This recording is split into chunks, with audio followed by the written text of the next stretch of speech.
हा हॅलो छोटे. हा बोल की अक्का. काय सांगू छोटे तुला, माझ्या पोरायनं लयच कदर आणलाय बघ. हिंगा आत्ता दोघा जणांना भांडून घेतले आणि एक गेले कुठं कानू दिल्लीला जातो म्हणले आणि एक कुठं कानू की जातो म्हणले. म्या काय आता फाशी घ्याव. मी एवढे दिवस बी स्वतःसाठी जगलेच नाही, तुमच्यासाठीच जगले.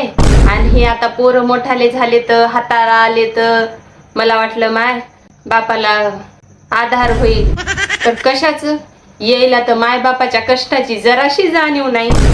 अगं हे लहान लहान होते तेव्हा माझ्या हातचं काही नव्हतं. सासून तोलून मापून द्याव रोजची भाकर सुद्धा.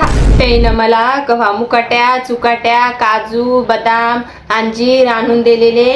मी शेतात कापूस येसता येसता कापसाच्या बोंडातून अंजीर निघाला म्हणून या लेकरायला खाऊ घालाव.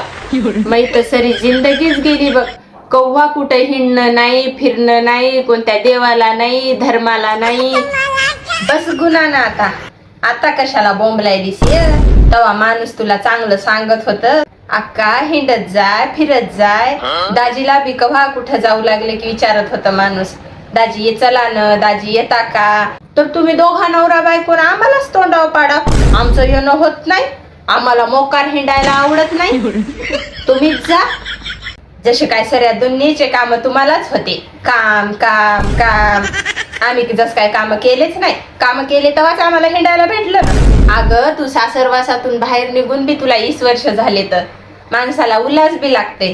तुम्हाला उल्हासच नाही हिंडण्या फिरण्याचा. घ्या अजून टिपर घ्या, ट्रॅक्टर घ्या, शेत घ्या. मग त्या लोकांच्या आवा येतात आणि थाई थाई नागिन डान्स करतात आयत्या प्रॉपर्टीवर. आपण करायला झालो का? तुम्ही बसा मग दाजी तू गेलेल्या आयुष्यावर पश्चाताप करत. नाही ग माय, आजच तू या दाजीला एक टिप्पर इकायला लावते आणि जातो हिंडायला दुबईला.